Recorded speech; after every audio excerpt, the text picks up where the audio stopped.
Hi guys, it's me again. I'm doing another book review today. As if you may have seen regularly through my channel, it's like I've started doing again and doing videos there. Sorry. It's like we're on the Empress of Rome series by Kate Quinn. So they say that I'm not just a Harry Potter or Star Wars fan kind of thing. As there's four, at least when at the time of recording and when read, there's 4 books and a short story. And yeah, it's like, here we go, starting with 1 as I started typing it up, but then wrote it before I wrote the rest of it up in, so we could kind of go like, so we can kind of talk today about it. It was like the first book, The Mistress of Rome, helped capture the loneliness of being human and a slave. And yet there's hope between Arius and Thea.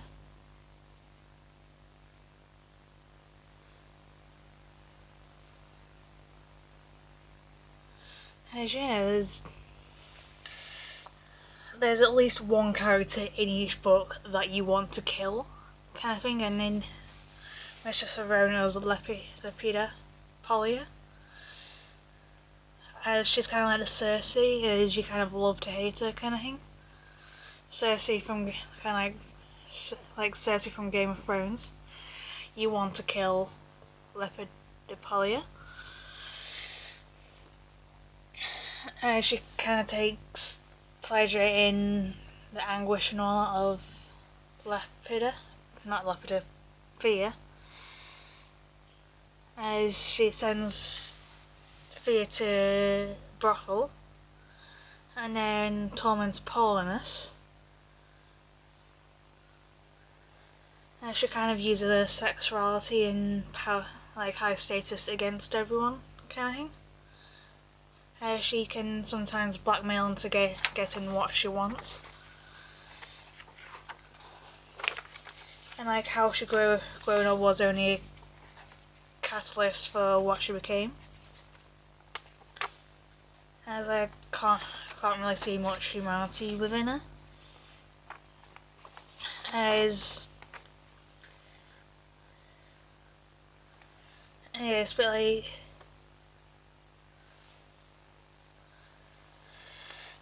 it's like, it kind of reminds me of another book I've read called Frost in the Sun by Claire Lorimer, which I would also recommend.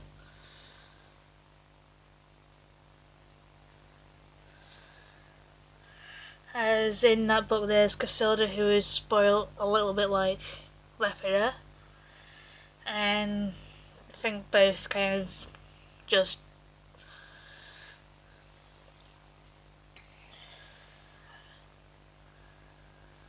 like die prematurely when they should have done.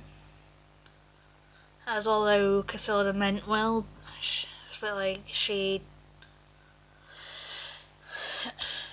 kind of that's all I headed in what she wanted and all that. Yeah.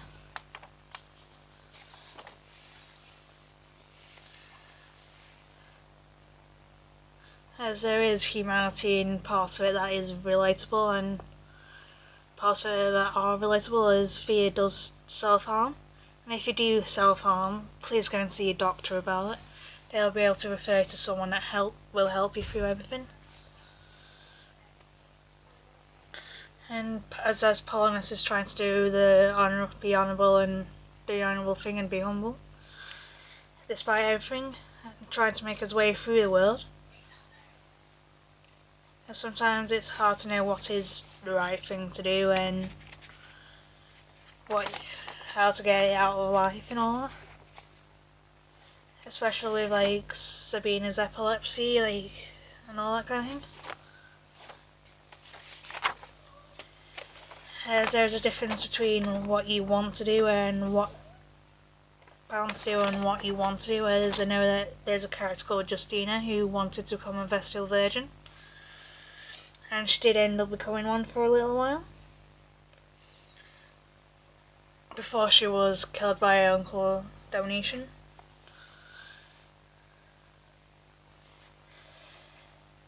As in the end, Julia kind of sacrificed herself so her sister Flavia could live in relative safety elsewhere, kind of thing. And towards the end of the book, Lepida got what she deserved, as she was stuffed into like a wardrobe closet kind of thing, as no one really asked any questions on how she kind of got there, kind of thing. And but before that, her daughter Sabina was asking her dad or father Marcus for a divorce from Lepidopolia. Yeah, when you know that happens, it's really like, you've got things to work on.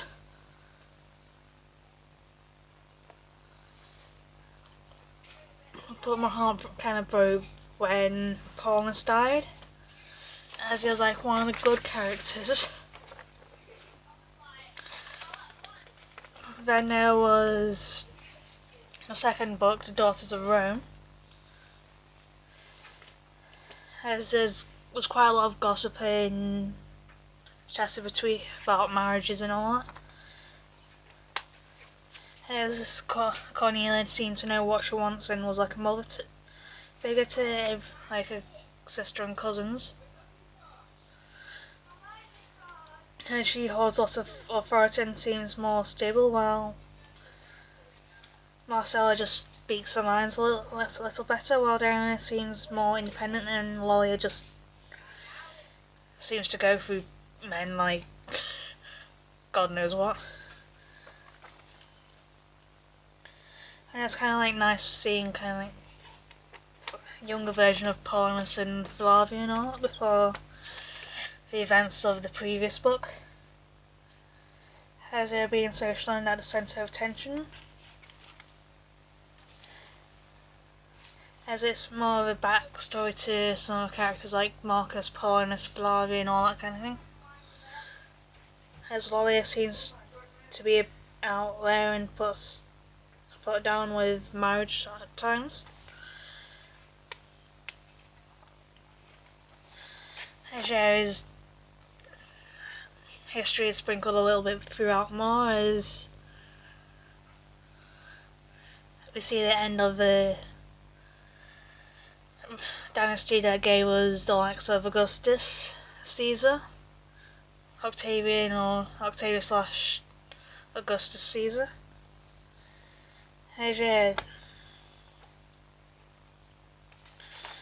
As Nero does kind of pop up in it here and there, as Nero was being discussed as both being good and bad, as is mentioned to be mad but had style, and hold on to that bit, as it kind of like shows the panic and chaos like when Galba died, starting off the year of the 4 emperors, as no one despaired of the pain of losing like a significant other or family member, as Cornelia seems to kind of like love her husband and respect him. As even grief and anger, people still use themselves. Like Cornelia throwing vases everywhere after losing her husband at the door and taking everything the wrong way, and being not as responsible as when she was with her husband, as she kind of blames Urtho for the death of her husband. As this,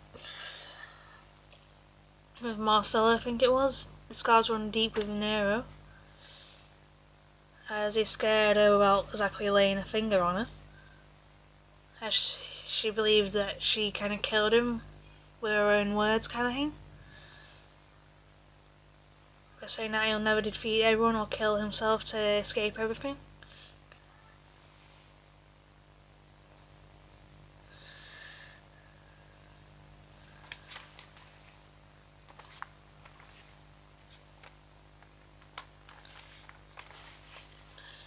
Yeah.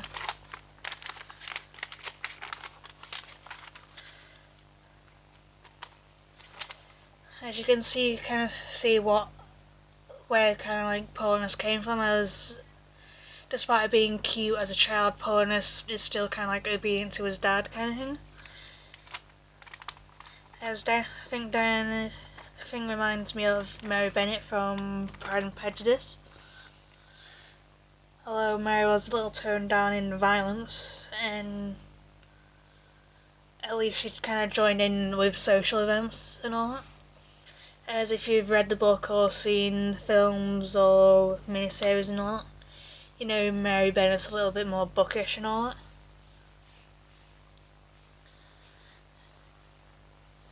As Julia reminds me of Lapidopolia, just that she's just as annoying, as she pushes to places where everyone does not want to go.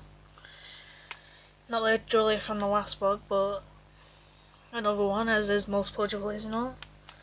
As Lolia seems to be getting close to Flavia later on in the book, as yeah, Lolia is Flavia's mum. I think at the beginning she was kind of like pushing her away and not really wanting to do her motherly responsibilities too. But yeah, changed. As Gaius seemed to try and tread the middle ground of everything. As Gaius being older, Cornelia and Marcella's older brother, and Julia being his wife kind of thing. As there's a lot of things that we would do for love, and yeah, war brings a lot of chaos with it. As did Year Before Empress. As Cornelia had 4 months discreet sexual relation with Drusus, and everyone was surprised, and there was a lot of uproar, while Titus, being a father to Flavia and Julia and all, still respectful of Lolia, and respects her wishes to look after Flavia. As Lolia does care, she smuggled a doctor in for Marcus when he was arrested towards the end of the book for being a threat and all that. As he had a broken shoulder, and he had Polonus, and Polonus had been separated during the arrest. And I made a note on who kind of like ruled in turn during the, not when they kind of ruled during that year, but the orders there, as it was first after Nero, there was Galba, then there was Otho, then Vitellius, who seemed like a little bit of a dictator to me, and then there was Vespasian, and then after that Domitian and the chaos after that.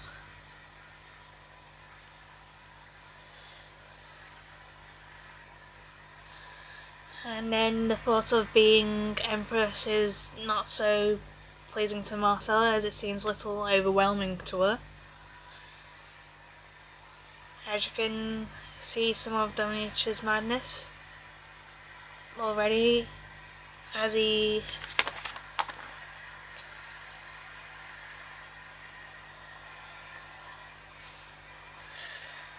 kind of shows it early on, kind of thing.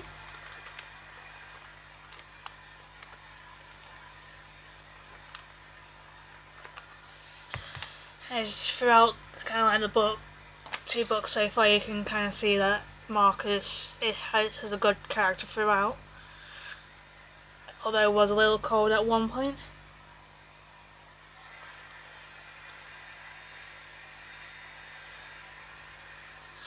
And the hearts of the people are best decided when calm and all that kind of thing. As Cornelia pushed Marcel away for being Empress, as at the start of the book, there was a prophecy, kind of like the red stars and all that, and yeah, apparently Cornell was supposed to be Empress and all that, but Marcella ended up becoming Empress over her. And even if Marcella still wanted her sister, and everyone was pushing for her to forgive her and to be a sister to her again, the hate still radiated in kind of like the Mistress of Rome kind of thing. As yeah, it's like I think Cornell did end up kind of helping with the plot against domination.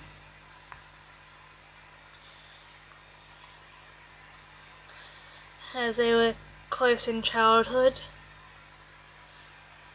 but kind of drifted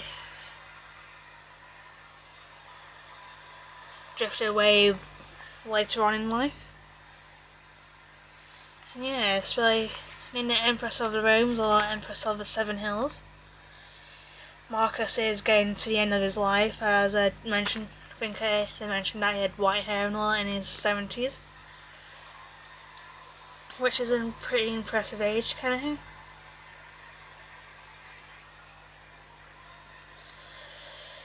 And yeah, as yeah, Vix doesn't really remember Sabina, Vix being short for Vercingetorix, as he is also an actor. Like, Vercingetorix as a character in this book, like in the series, isn't a real person, but there was a person called Vercingetorix and all that.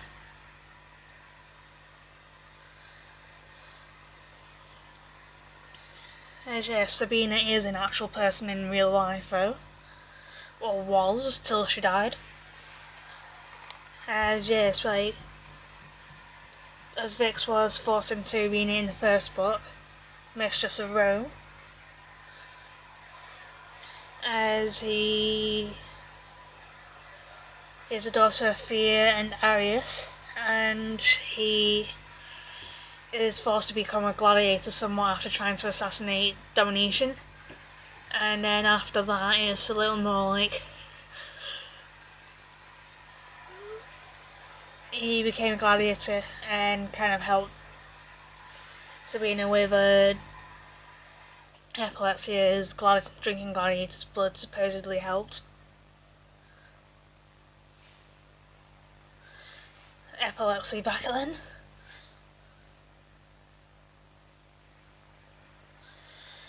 Yeah, it's like, and yeah, it's like Vix didn't remember her. Yeah, it's like, are we talking more about this one as Plotina is the new Leopard Apollo and all that?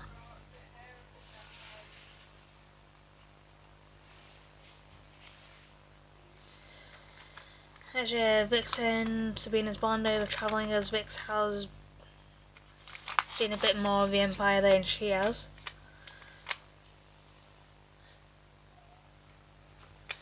As yeah, to begin with,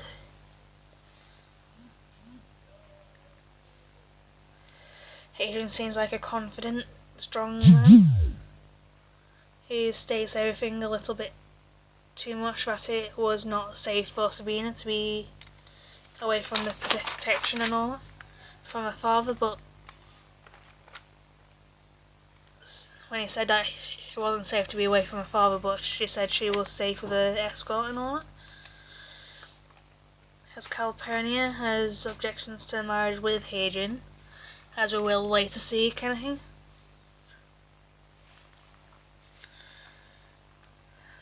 As Calpurnia and Plotina have kind of like one of those relationships that is just volatile, and as I like Calpurnia, she kind of seems to be a little bit more modern and to what I can kind of relate to as living in the 21st century and all that.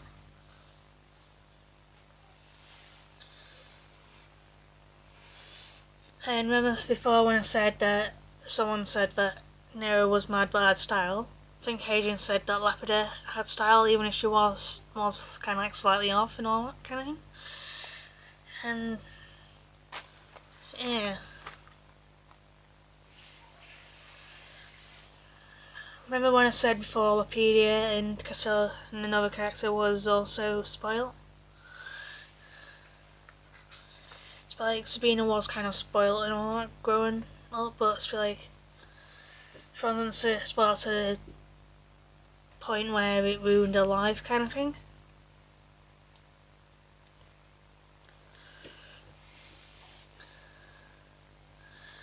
As yeah, as the conflict between Vix and Hadrian started off, kind of like sunny and all that kind of thing.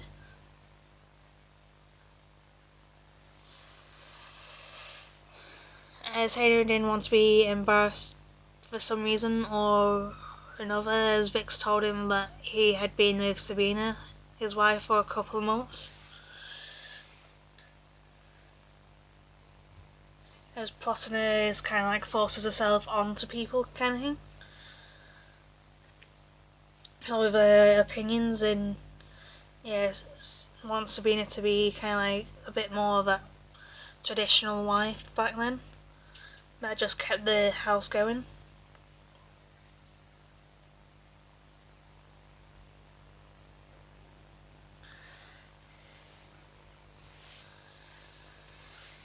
Yeah. As Sabina does seem to be able to defend herself and all that. As Hadrian was catching on to Sabina and Vix, maybe at the heads of Plotina and all that. Yeah, it's a bit like...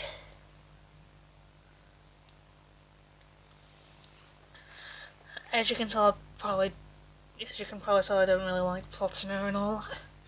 As who names a kid the daughter Plotina and all that.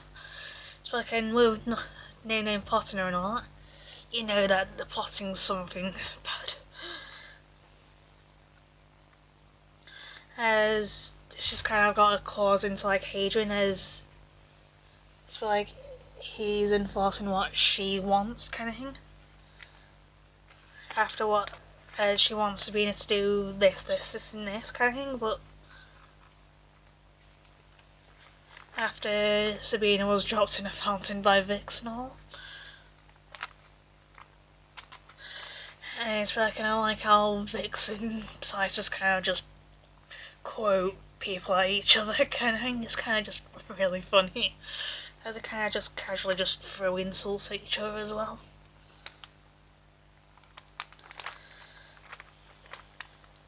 As Calpurnia and Faustina don't like Hadrian, and as he threatened to sell her out to friends and all, as yeah, it's like Masada,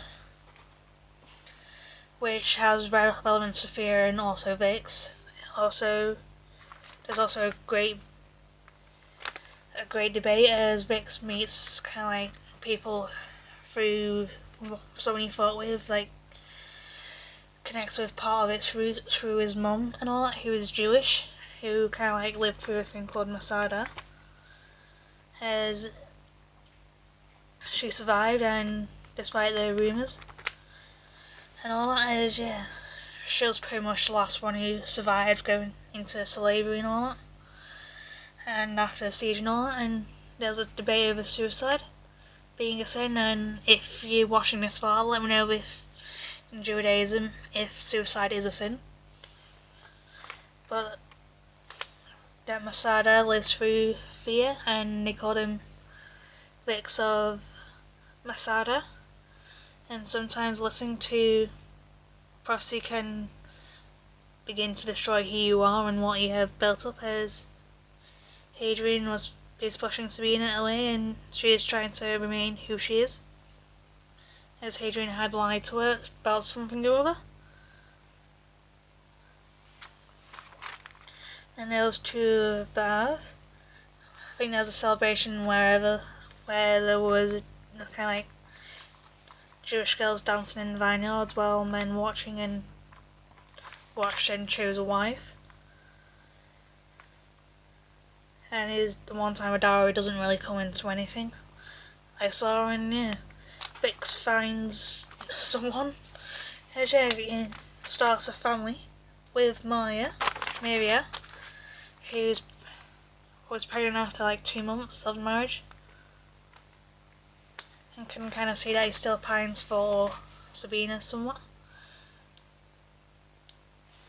As initially, Trajan won't give Sabina a divorce, but agrees not to make Hadrian his heir, as neither really like him or Plotina.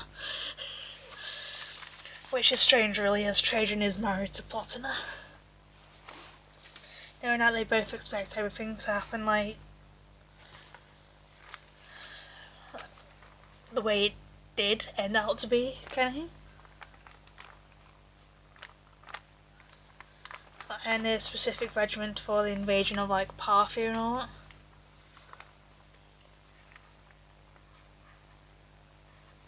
As Mara says that the Romans will invade anything that has something in it for him. No, it's where I kind of started laughing when Sabina called Plotina to get stuffed, and I think she also called her a horse and all that towards the end of it. As there's jealousy that Vix rose so high so fast and abuse it just a little bit. But to be fair, he wouldn't in that situation. As Titus really needs the help as he misses his grandfather and father. As Vix is trying to be a dad to Antonius, although he's had no blood relation to him. Yes, but like he kind of helped with his own mum. I think who was already pregnant by the time he knew her. As he gave him sword lessons like his own dad, Arius, gave to him. As he does slowly become like a loving father and all that kind of thing.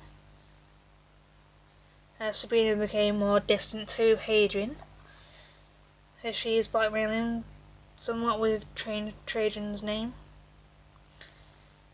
As Plotina was scheming again, as once she wanted Festus to marry Titus, as she can't keep her claws out of things. So like I think by the end of it they did kind of marry anyway, as they kind of grew to love each other and all.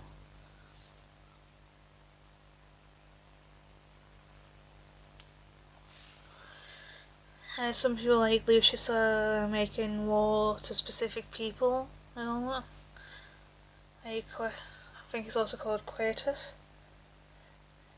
And the plotting involving Plotina was discovered by Titus when Faustina had started digging and some found Bassus and all that, and yeah, Bassus kind of spilled beans on it a little bit, as he did kind of confront Plotina with what he'd found. And he making kind of like him is her first and foremost enemy. As Trajan had tried to kind of move away from Hadrian by naming 5 other people as his heir. But it's like Plotina kind of dictated what she wanted to happen through Trajan as he was like dying in a bed.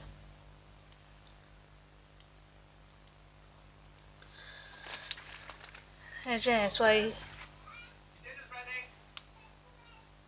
and I think through at the start end of the book I didn't really like the start of Hadrian and his rule already.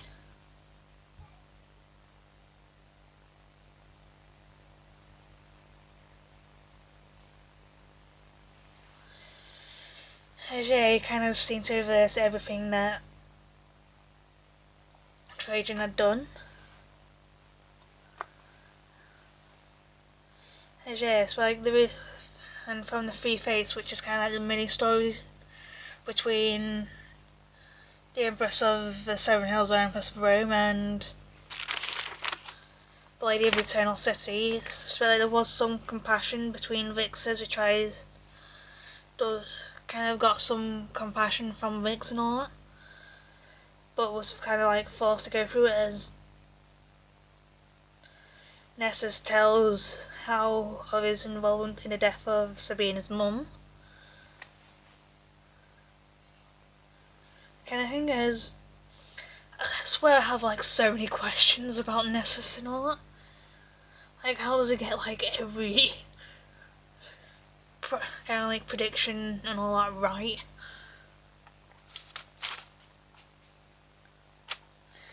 As I think when it came to the end, I was hoping for some like grand intervention, like Tyrion keeps on getting in like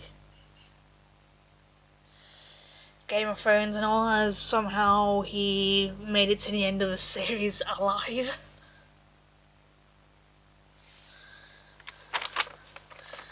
And don't ask me how he got there, as I don't want to spoil it for you if you're not there already. If I haven't already spoiled it for you. As moving on to Lady of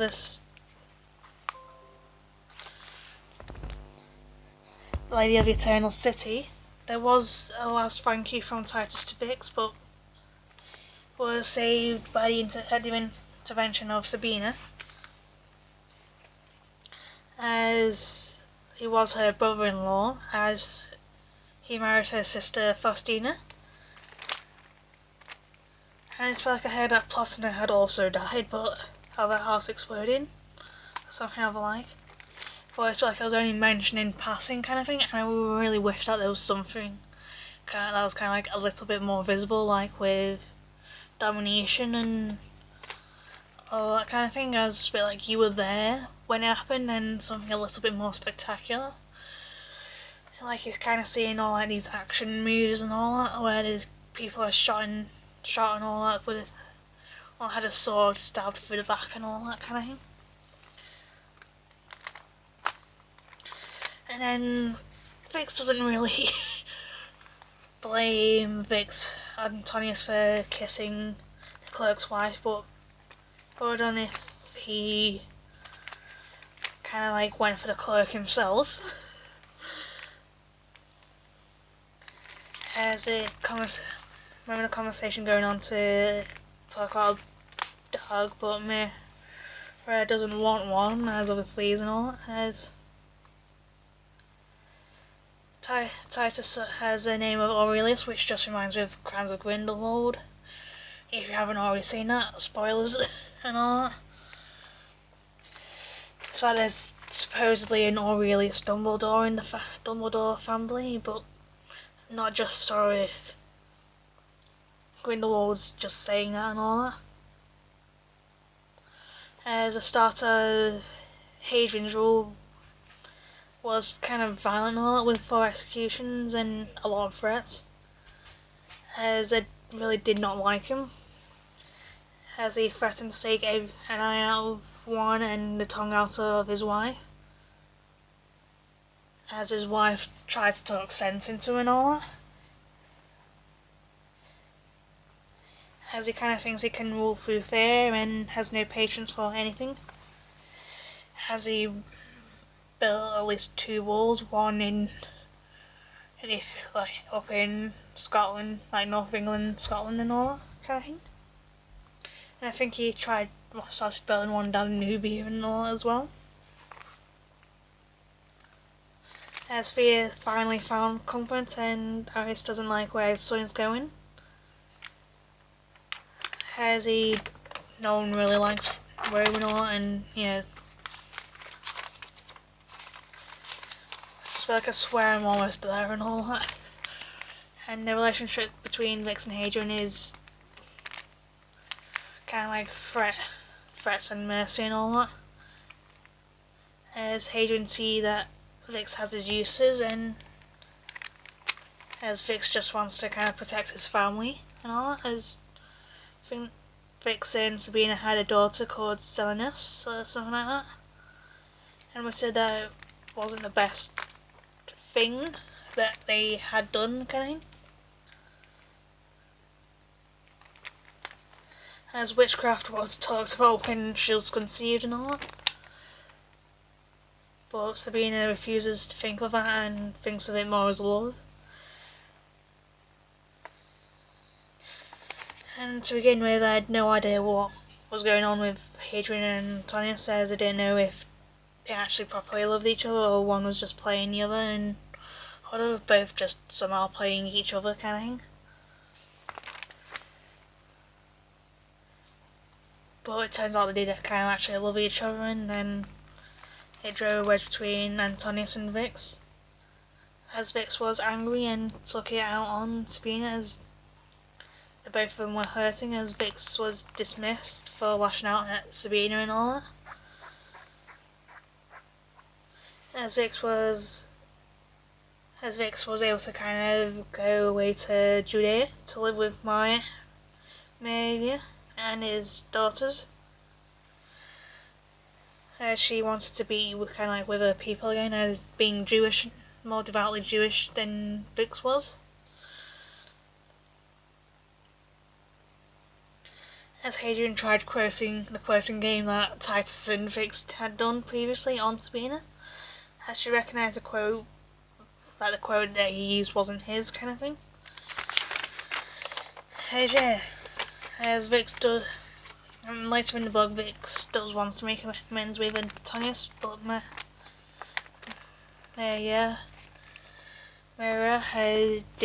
cannot forgive him for what he did, as Antonius died and Hadrian was lost and would not let anyone touch on the body of Antonius' body for like 4 days.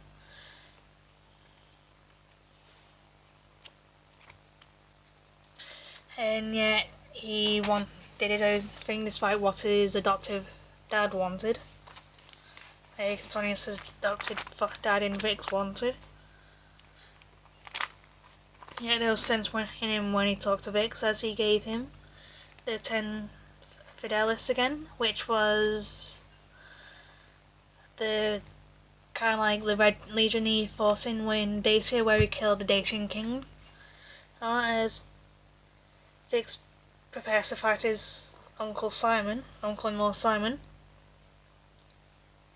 as he falls out with Mira, and he's just at the whim to get Judea back. As she did kind of like ran away and died in circumstances unknown. But it was known that she didn't really love Vix anymore. As Vix then taunted Simon, who was the leader of the rebellion in Judea at the time.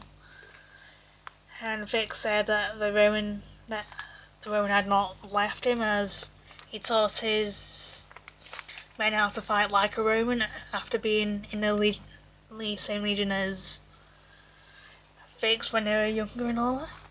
As I remember Plotina being spoken of late in the book, and she was not thought highly of, as everyone thinks like everyone, all previous emperors and empresses and all that, Rome demands all and all that kind of thing.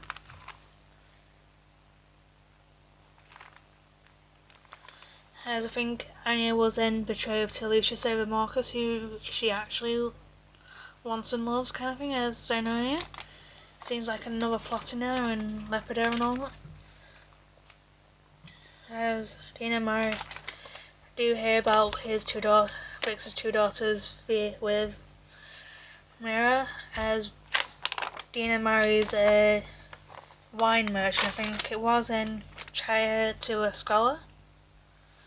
As I think it was mentioned that Mira had contributed to the dowries, as Vixen his own daughters and Faustina, and I think one of them is actually the daughter he conceived through with Sabina and all that. As him kind of remind him of Dina and Chaya, as they all just managed to foil a plot against Hadrian and Sabina, who prove that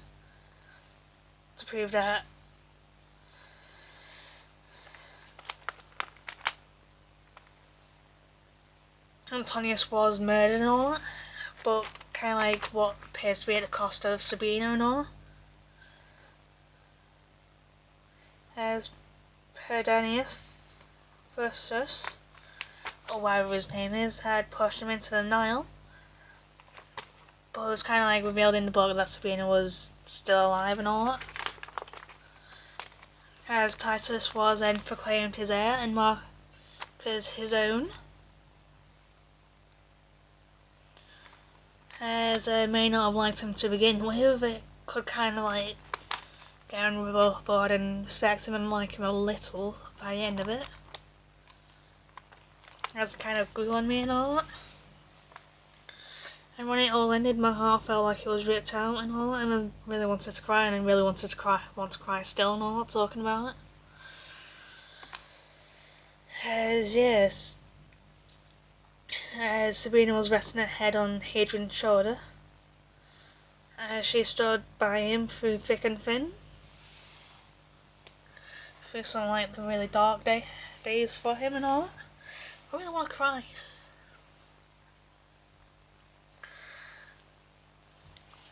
I actually really genuinely want to cry like so badly.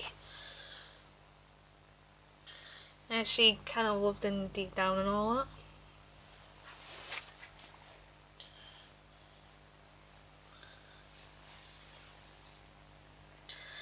As Vix was also supporting Hadrian on the other side. As we were kind of like walking into the sunset and all that. As there was kind of like some respect despite everything that had gone on between them and all that.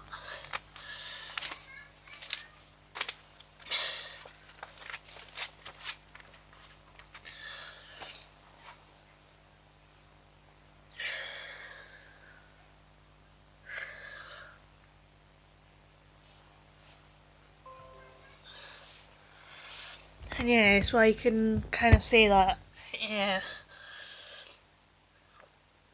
And the fact that I'm crying now is kind of proof that I liked him, like loved it and all that.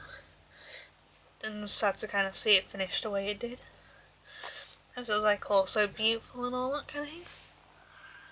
Yeah.